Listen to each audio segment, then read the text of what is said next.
ये मित्रों, सुप्रभात। आज हम लोग कुछ धार्मिक विचारधारा के संबंध में चर्चा करेंगे। जब भगवान श्री राम समुद्र पर सेतु बांधकर उस पार पहुंचते हैं, तब वो अपने मंत्रीगणों से किस तरह से विचार करते हैं, क्या सोचते हैं, क्या कहते हैं। आज उस पर कुछ चर्चाएं चंद चौपाइयों के साथ आपके सम्मुख प्रस्तुत करने की इच्छा हो रही है कि श्री रामेश्वर देव का कर पूजन उपचार, वानर सेना सहित प्रभु जी उतरे सागर पार। वहां पहुंचकर दिवस जब बीत गए 2-4, तब प्रभु मंत्री गणों में करने लगे विचार कि हे भाई बतलाओ आगे अब कैसे पांव बढ़ाना है। लंकापति तो चुप बैठा है, कुछ खबर नहीं क्या जाना है। हम तो उसके घर आ पहुँचे, वो नहीं युद्ध में आया है। और लंका के द्वार बंद क्यों हैं, क्या भेद न उसने पाया है, कुछ भेद न इसका पाया है। प्रथम विभीषण ने कहा, सुनिए कृपा निधान, रावण साधारण नहीं है सुजान बलवान। दरवाजे बंद देख करके ये समझ न ले डरता होगा, अपने सचियों के साथ वहां वो भी विचार करता होगा। कुछ दिनों और देखिए राह, ये कुटिल नीत बतलाती है, और रिपु को भी युद्ध प्रबंध है तो थोड़ी मोहलत दी जाती है। तो मोहलत का प्रस्ताव सुन बोल उठे बजरंग कि नीति शास्त्र का इस समय छेड़ो नहीं प्रसंग। 2-4 दिनों की ये मोहलत मुझको तो बहुत खटकती है, सीता माता को ये मोहलत बरसों की नाई कटती है। हम वृक्षों और पत्थरों से रावण का दुर्ग ढहा देंगे, और चुटकी में द्वार कपाट तोड़ लंका में प्रलय मचा देंगे। जब राजभवन को तोड़ेंगे तो खुद निश्चर घबराएगा, सीता माँ को दे जाएगा या खुद लड़ने को आएगा। तो बजरंगी की बात सुन बोल उठे कपिराय, जय पाने के लिए है यह भी उचित उपाय।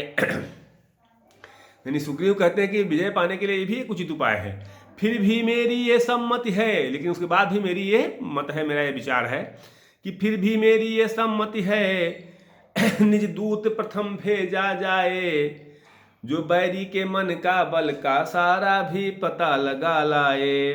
संभव है शत्रु सुलह कर ले, तब तो विचार ये सुंदर है, इस कटने मरने से पहले उसको समझाना बेहतर है। तुम बुद्धिमान हो हनुमान, कहते हो बात ठिकाने का, फिर एक बार बस तुम ही वहां तकलीफ उठाओ जाने का। तो जामवंत कहने लगे कि है तो ठीक विचार, पर हनुमत ही जाए वहां ये न हमें स्वीकार। रावण ये अवश्य समझ लेगा, सारा आधार इसी पर है, आता है यही बार बार, इस कारण यही दिलावर है।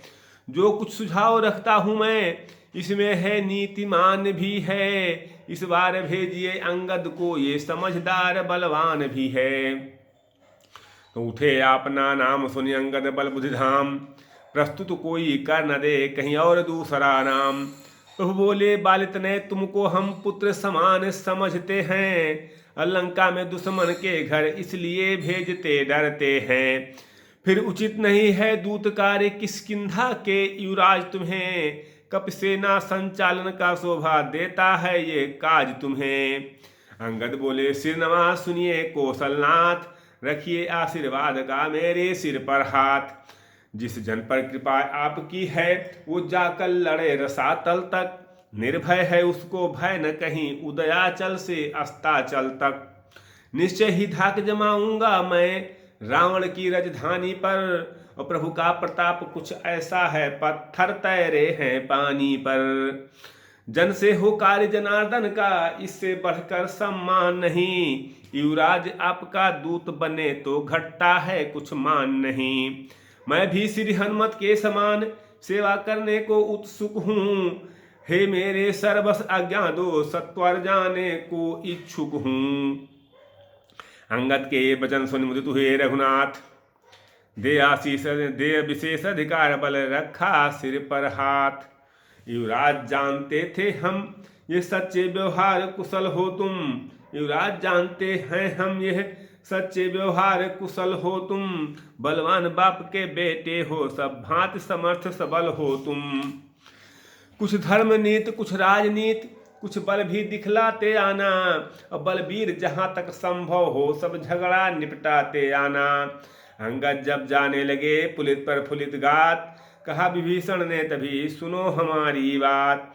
अरे दो एक संदेश हमारे भी कह देना हठी दशानन से। जिसने की किया था पग पहाड़ उठकर मुझ पर सिंहासन से। मैं मूर्ख और विद्रोही हूँ वो तो सब बात समझता है।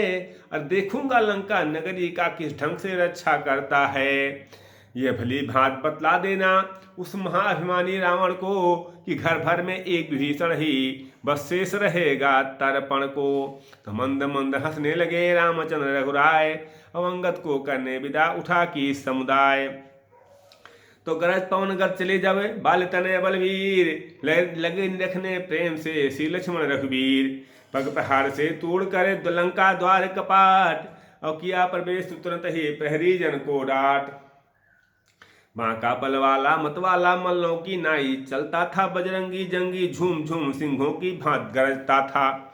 रावण के सुत से अनायास जाते जाते मुठभेड़ हुई। आदर न किया कुछ अंगद ने बस इसी बात पर छेड़ हुई। पहले भौहें कुछ टेढ़ी कर उसने इस भांत कलाम किए। और आगे से हटा चला जाता मेरे क्यों बिना प्रणाम किए। इस असभ्यता का स्वाद तुझे वो बनरे अभी चखाऊंगा। मैं राजकुमार यहाँ का हूँ बोटी बोटी नुचवाऊंगा।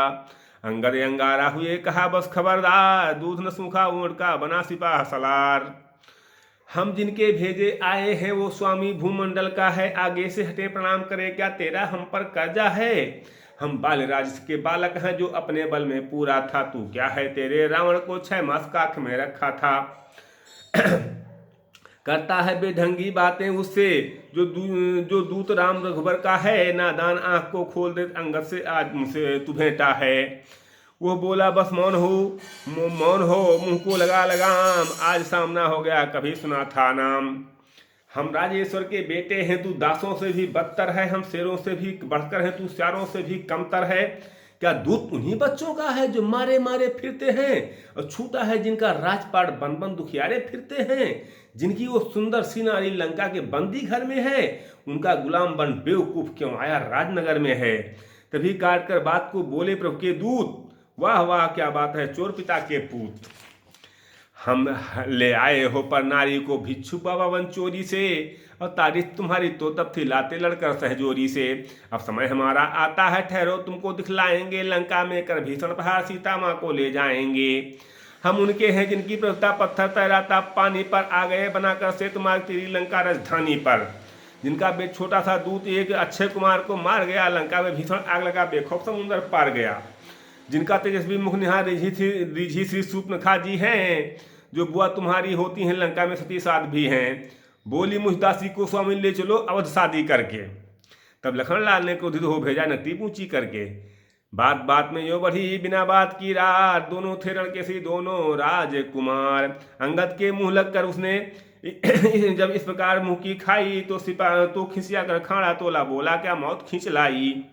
आपे से बाहर उसने खाड़े का जब ही प्रहार किया। कपने कर खाड़ा खंड खंड राघव का जय जयकार किया।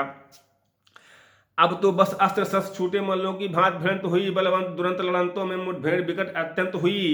कट तोड़ अंत में अंगद ने उसको निशक्त नितांत किया। पल भर में पत्थर पर पलटा देकर प्राणांत किया। लंका में जब हुआ घर घर हाहाकार। नर नारी डरने लगे हुआ बंद बाजार। हाटों बाटों में घाटों में हर एक जगह ये बात चली। लंका में फिर पहले वाला आ पहुंच गया बजरंग बली। अपने अपने घर को देखो ये रण तो मरण समान हुआ। लंका नगरी के जलने का भैयारे फिर सम्मान हुआ। सब जगह निशाचर इसी तरह अंगद की बातें करते थे। अंगद की ऐसी धक जमी छाया से उनकी डरते थे। वह दृष्टि डालते थे जिस पर वो भय से सूखा जाता था। और पूछना चाहते मग जिससे वो बिन पूछे बतलाता था। उस ओर राजदूतों ने सब जो देखा सुना बखान किया। इस ओर सभा में रावण के अंगद जी ने प्रस्थान किया। बहुत बहुत धन्यवाद आप लोगों को।